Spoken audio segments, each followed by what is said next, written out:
the ACC was so bad this year. It was just pathetic. Like North Carolina barely got into the tournament. Louisville upset in round one. Clemson upset in round one. Don't tell me. I was never an ACC believer. That was you, my man. That was you. And it just further proved that how bad the conference was.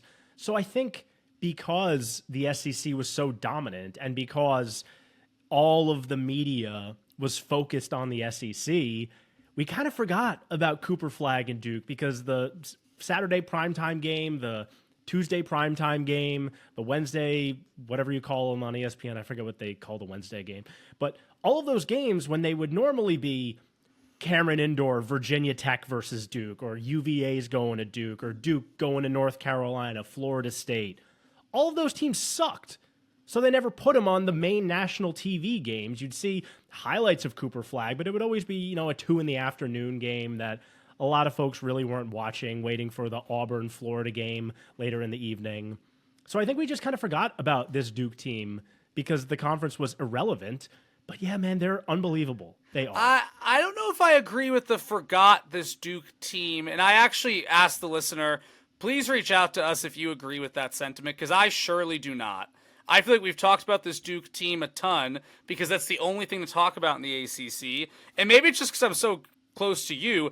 I feel like all I've heard about all year is Cooper Flag. Cooper Flag this, Cooper Flag that, the pit dunk. It's so funny because I feel like I've heard the opposite. I feel like I haven't heard enough about Cooper Please Flag. weigh in, folks. If you think Duke is flying under the radar in this tournament, please hit me up because I could not disagree harder. From with media sources outside of Boyers Not Ballers, what has been your experience with the Cooper Flag Duke trial? And maybe it's you, Henry, because you don't shut up about him. Maybe it's just you, but I feel like I'm already tired of him. But I'm happy with the team because the team is good.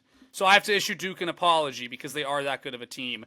Who else do you want to apologize to after the first weekend, Henry? I'll start. Ole Miss. Sorry. Yeah, that was a big miss by me. Going with North Carolina. That was an ego play. That was an ACC ego play. Completely ego-driven. And they look really good. They look like they mean business. They're shooting the ball well. They have some guys on their team that just look like pro players. One of their guys literally is Damian Lillard shooting for him. So I got to apologize to Ole Miss. They have been kind of coasting by thus far.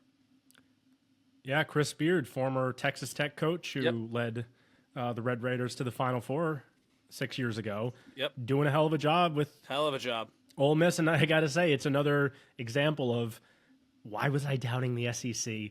Oh, they got Alabama, they got Tennessee, they got Kentucky, they got Florida, they got Auburn, they've got Ole Miss. Like they got 7 teams. They've 7 teams.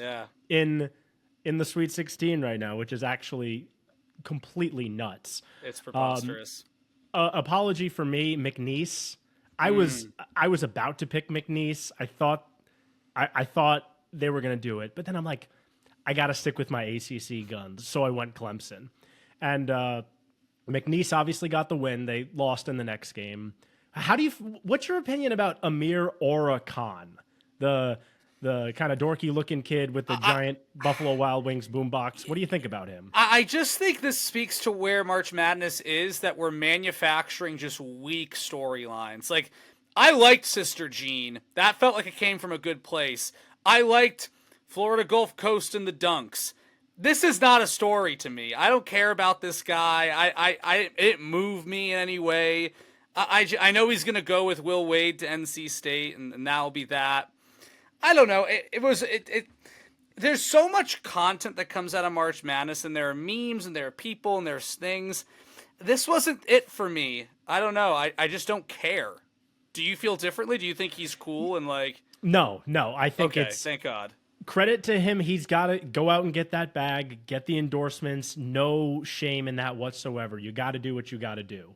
But also, like, isn't it kind of lame that just kind of a nerdy looking kid with the boombox is the biggest breakout star from March Madness? It's a bad look for the tournament. It's a bad look because for the tournament. Because he got eliminated round 2. Yeah. They won one game. They won one game in an upset that was A, one of the worst games to watch, and B, an upset a lot of people thought was within the realm of possibility. Yeah, that McNeese team, not bad. Shout out to Kadir Copeland, former Syracuse player. But yeah, I don't care for him, man. I don't know. It doesn't. He doesn't have the juice. It doesn't have the juice. I don't know what else to say. Like there've been. Go ahead. When you compare him to March Madness characters of the past, Yeah. he's at the bottom of the totem pole. I completely agree. We're talking about DJ Burns. Oh my God! There's no big boys. There's no big boys in this tournament. There's no big boys anywhere, and I'm bothered by that. So Florida has a big boy, but they don't play him. They don't play him. You know they have the guy who's 7'9", right? Oh, I forgot about that guy. Yeah, his name's like Olivier Roux or something like that. He's a big boy. He's 7'9". But I'm not talking tall. I want like big. I want beefy boys. There's no beefy boys. Like I want some beefy guys. You want like a Bond Olsen looking ass? Yeah, I want just some beefy guys, and we're just not getting that right now. And I don't know.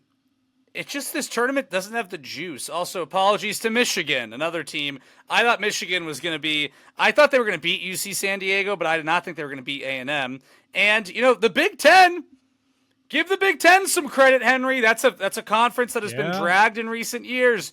Michigan, Michigan State, Maryland, Purdue. Like I'm just saying, like we got to give the Big Ten their flowers, brother. That's a conference that always pukes and dies, and they have some teams that are not 1-seed teams. Like got to give them credit where credit's due. So apologies to Michigan. Dusty May, good coach.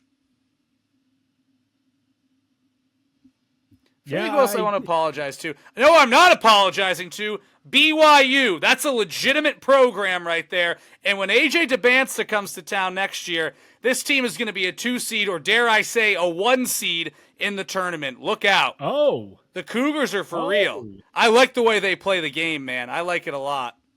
Oh. No apologies here for BYU. None from me. No. They're adding DeBansta to their crazy white guys, and they'll cook next year. Dude, they've been cooking. Shout out to BYU. Yeah. Apology for me to Louisville for putting the jinx on them. Yeah, because this has been Joey 4 straight years now of me getting the first game of the tournament wrong. Oh, it's tough. Can we put a 16 versus 1 matchup at the beginning so I could just get into a rhythm? 4 straight years, first game wrong. I'm sick of it. And I'm very sorry to Joey Swass and to all the Louisville Cardinals out there. I apologize. I guess I thought the fact that I had picked the wrong team every single year for 3 straight years was a coincidence. Turns out I have supernatural powers to make the first team that I pick lose. So next year I have to be a little bit more judicious with it. I have to decide, maybe I want to jinx this team. So I'll pick the other. So I think Louisville, I'm sorry. Cardinals Nation, I'm sorry. This is my fault. It's on me. You can put it all on my shoulders. But as we said with Nick last week, the program deserves a lot of credit. Louisville was totally in the dirt, one of the worst in major conference basketball, and now they were relevant enough to get picked in round 1 by me, even though they lost to a far more experienced Blue Jays team. Yeah. I got one more apology, Henry. Apologies to the good people in New York City and what St. John's did. Just unacceptable. Just downright unacceptable. Every year, the Big East does something like this. And I don't know why, because we all get so excited. Like, oh, the Big East.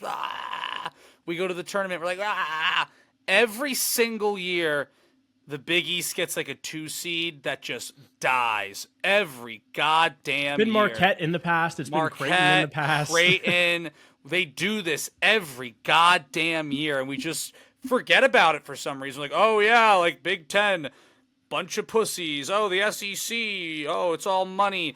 The Big East does this every goddamn year, man. And they treat winning the Big East championship like they won the whole damn thing. And thank God for UConn giving that conference some cover for a little bit by winning back-to-back. But, like, Jesus Christ, what the fuck, St. John's?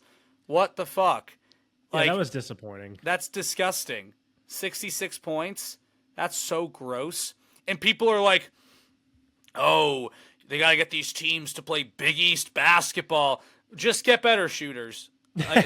Just for the love of God. 29% from 3. Did you watch RJ Lewis at the end? You think that's winning basketball, on the bench? y'all? On the bench? Yeah. On the that's bench, true. I saw him. Like, and people that are like, I can't believe they benched him. He's 3 of 17. What else do you want him to do? Jesus Christ. So apologies to the good people in New York. The St. John's, they just let you down, man. And the fact that Coach Cal figured it out, it's embarrassing. It's a tough look. I'll say it. I'm going to say it. Maybe Patino should have waited to go on Fallon until after the tournament. Wow. I'm just going to say An it. anti-Fallon take. Just going to say it. Just going to say it.